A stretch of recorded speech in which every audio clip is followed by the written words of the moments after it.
It started with a ping. My phone lit up with a text from my brother, Julian. I was halfway through reviewing a proposal when I opened it, expecting something routine. Instead, I read the words 3 times, each one colder than the last. Don't show up to the gala, Maria. Seriously. You'll ruin everything. No greeting. No explanation. Just that. I stared at the screen, my stomach tightening. Maybe I misunderstood. But then another text followed, this one from Victor, my stepfather. Maria, your presence would be disruptive. Please respect the family's wishes and stay away from the event. This isn't about you. The gala. Of course. The Elena Varela retrospective. The milestone celebration for my mother, her 70th birthday and a 40-year career in sculpture, all being honored in Santa Fe's most exclusive art venue. My mother's work would be on display alongside new pieces curated from the Varela family collection. A who's who of the art world would be there. Cultural elites, critics, collectors, and apparently, not me.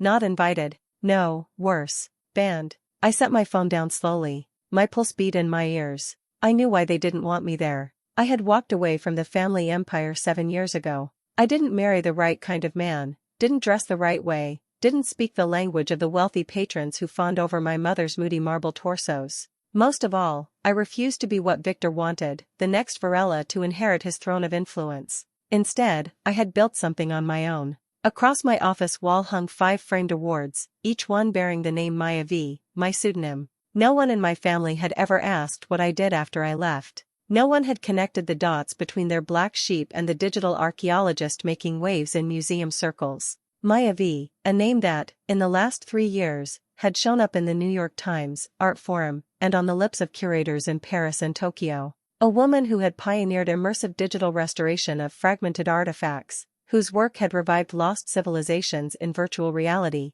They didn't know who I was now, but they were about to. I stood and crossed the room to my bookshelf. Tucked behind a row of research volumes was a wooden box. Inside was my grandmother's bracelet, a simple carved thing made of worn mesquite. I hadn't worn it in years, not since she died, but the weight of it in my hand brought a sudden steadiness. They wanted to erase me from the family picture. I was about to become the frame. 2 days after Victor's text, I stood in the center of my studio loft in Denver, watching the render of an ancient Greco-Roman amphora rotate on my giant display wall. My assistant had just finished running the AI stitching program to restore the shattered 3D scan. It was perfect, every detail down to the hairline cracks. But I couldn't focus. I kept hearing Victor's voice in my head, your presence would be disruptive. I kept seeing Julian's smug little message pop up again. Leandro walked in without knocking. As always. We're confirmed, he said, casually dropping a tablet onto the work table. Centurion Tech goes public with the announcement Friday morning. Full press release, keynote at the gala, exclusive with Wired. All signed. I took a breath, still staring at the amphora. And Santiago? I asked, referring to Santiago Rivas, the CEO of Centurion and possibly the most powerful man in cultural tech. He's doing the unveiling himself, Leandro said, with you at his side. We booked you a seat right next to the podium. I nodded slowly. And the Varelas still don't know? He smirked. They're weeks away from realizing their digital archive project hit a wall. I got an email from Victor's office yesterday asking if we could connect them to Maya V. They want to explore a potential consulting engagement. The irony made my throat tight. They were about to beg for help from the very daughter they banned. I turned away from the screen and opened my closet. Hanging there was the outfit I had chosen with care. An off-white jumpsuit, crisp and minimal, tailored like armor. A statement without a single word. I slipped into it slowly, smoothing the fabric down at the waist. Do you think this is the right move? I asked, watching myself in the mirror. You mean showing up like a hurricane in a room full of paper houses? Leandro replied. Yeah, I do. He always had a flair for metaphor. I opened the wooden box on my dresser again. The bracelet. I hadn't worn it in almost a decade. Not since the last real conversation I'd had with my mother, a fight, more than a conversation. She had called my work a niche distraction. She said the family name meant legacy, not rebellion. But my grandmother, she had understood. She carved that bracelet herself, back when she still did woodwork in the old adobe house. She used to say I had fingers meant for building things not out of stone, but light. I slipped it onto my wrist and let the weight settle. You're really doing this, Leandro said, watching me quietly. I am, I said. That night, I booked a first-class ticket to Santa Fe and had Leandro email my RSVP, from Maya vs encrypted Centurion email address, directly to the gala organizers. Let Victor call it disruption. Let Julian call it betrayal. I called it arrival. As I shut my suitcase and zipped it up tight, I felt something I hadn't felt since the day I left that family behind, the pulse of justice. They wanted a curated celebration. They were about to get a revelation. The governor's mansion in Santa Fe had never looked so polished. The sandstone steps shimmered under the warm glow of string lights. Camera crews lined the entrance like it was a film premiere. Inside, the city's elite were sipping champagne, wrapped in layers of silk and intention. I stepped out of the black car and adjusted the strap of my handbag. The jumpsuit moved with me, structured but soft, like a sheath of calm over a storm. My grandmother's bracelet rested snugly against my wrist. I could almost hear her voice. Stand straight, Mija. You come from builders, not beggars. I walked toward the main entrance, heart calm, expression unreadable. At the front, a young woman with a guest list clipboard gave me a practiced smile. She wore black and had that museum assistant energy, efficient, polite, and absolutely ready to turn someone away. Name? I didn't flinch. Maria Varela. She blinked, scanning her list. Her brows knit together. Sorry, I don't see. But then another voice cut in from the side. Crisp, amused. She's on the list. Check under Centurion. We both turned. There stood Carmen Reyes, Santiago Rivas's right hand. I hadn't seen her in person in over a year, but she looked the same, tailored navy suit, platinum hair pulled into a high twist, calm like a panther. Confirmed guest of Mr. Rivas, she added, glancing at the clipboard with mild impatience. He's expecting her. The assistant's face flushed. She gave me a tight nod and waved me through. As I stepped into the foyer, the air shifted. Cool, fragrant with eucalyptus and aged wood. The buzz of conversation rolled through the hall like soft thunder. Sculptures lined the walls, spotlit and imposing, pieces from my mother's early years, back when her work still had edges. I didn't even get 3 steps in before I heard it, my sister-in-law's voice. Oh my God, Sabrina, Julian's wife. Always styled like a fashion editor, always too alert. She stood near the reception table, blinking at me like I had risen from the dead. I offered a small smile and kept walking. Behind her, the whispers began. Is that Maria? Wait, didn't they say? I moved slowly, deliberately, not hiding, not flaunting, just arriving. From across the gallery space, I spotted Julian. His jaw tightened. He muttered something to Victor, who turned his head and locked eyes with me. For a brief second, his face betrayed nothing. Then the color drained. He started toward me, slow, purposeful. His usual cool arrogance had a crack in it now, like he couldn't decide whether to throw me out or play gracious host. Maria, he said tightly, stopping just short of me. This isn't the time. I met his stare. Then you should have picked a quieter venue. His eyes flicked down to my wrist, the bracelet, then up again, calculating. You weren't invited. No, I said, but Maya V was. A flicker of something, confusion, then realization, passed behind his eyes. He opened his mouth, but I was already walking past him. I didn't owe him a damn thing. I moved through the gallery slowly, letting the stairs wash over me like warm rain. All around me, I saw familiar faces, critics who once praised me as Elena's daughter, collectors who used to ask if I'd ever try sculpture like my mother. None of them recognized me yet. Not as Maya. Not as the woman behind the scanner technology they'd all been whispering about. But they would. And when the curtain lifted, when Santiago Rivas stepped onto that podium, they'd know exactly who they had ignored. Exactly who they had underestimated. The whispers grew louder, tangled with confusion. I could feel the tension ripple outward like a slow fuse burning its way toward the stage. And I smiled. The storm had entered the gallery. And no one had brought an umbrella. The moment Santiago Rivas entered the governor's mansion, the energy shifted. He didn't announce himself. He didn't need to. The room just noticed. Conversations faded into a hum. Eyes followed him as he crossed the marble floor in a sharply cut black suit, every step measured, every nod deliberate. He was a man used to attention, but indifferent to it. He didn't look for me. He knew where I was. When our eyes met across the gallery, he smiled, the kind of smile that said everything was about to change. Then he raised his glass and tilted his head, motioning toward the stage. Game time. As he moved to the podium, I drifted toward the sculpture at the center of the room, one of my mother's early pieces. It was bronze, brutal, beautiful. A woman's torso split clean down the middle, the insides hollow. My mother called it devotion. It used to sit in our courtyard when I was a child. Now it was a photo op. The crowd gathered tight as Santiago took the stage. Victor and Julian stood near the edge, tense, scanning the room. I wondered if they'd leave. They didn't. Too many cameras. Too many people watching. Good evening, Santiago began, voice smooth as river stone. It's a privilege to be here tonight,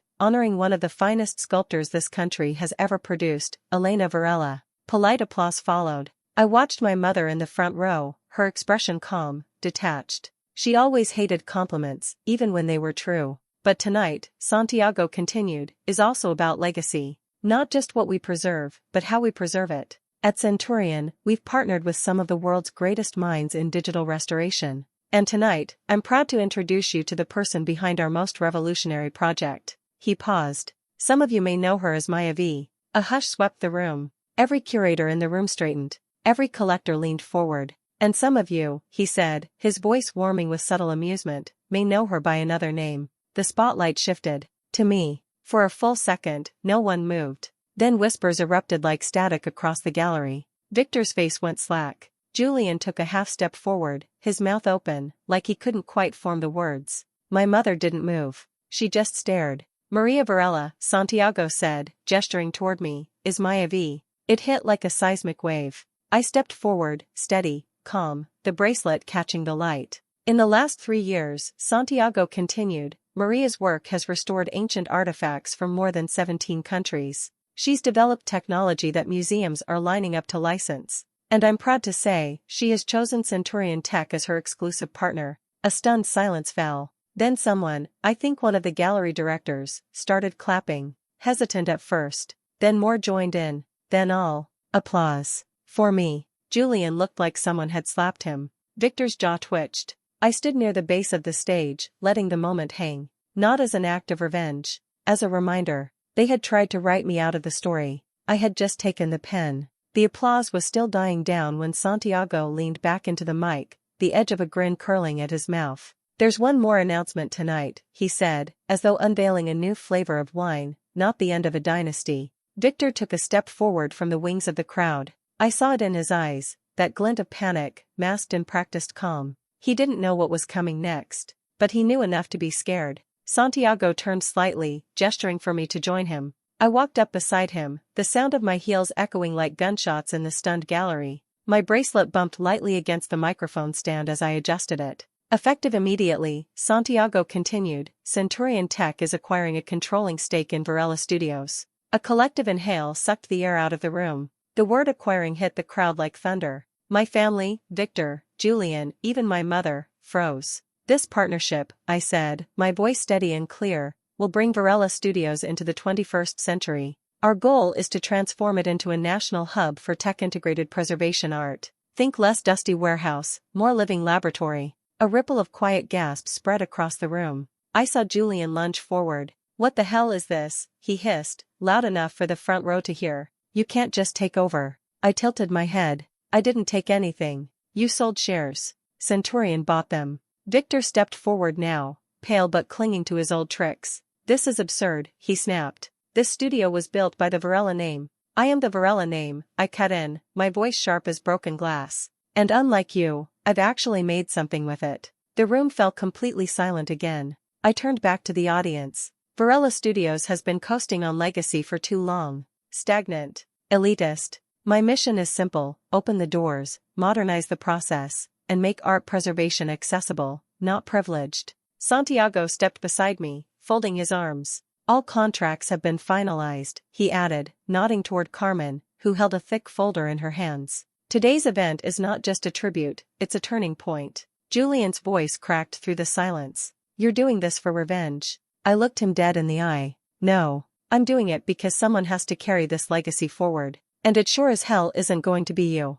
Victor was sputtering now, trying to recover. We'll fight this. You don't know what you're doing. Oh, I do, I said, smiling. I built something without your money, your name, or your permission. And now the thing I built is buying yours. Carmen opened the folder with a soft rustle and handed me the pen. I signed. Right there, in front of everyone. A stroke of ink that cut deeper than any insult they'd ever whispered behind my back. The Varelas weren't in control anymore. I was. And from the way my mother sat stone still in the front row, hands clasped like a marble sculpture, I could tell she knew it too. This wasn't just a corporate coup. It was a reclamation. I stepped outside alone. The terrace overlooked the Santa Fe hills, the last of the evening light bleeding out behind the distant ridgeline. Inside, the gallery still buzzed with disbelief, press snapping photos, guests whispering behind crystal glasses, my brother pacing near the bar like a man trying to rewrite history with his footsteps. I needed air, not applause. For a long moment, I just stood there, letting the wind tug at my jumpsuit, the bracelet cool against my skin.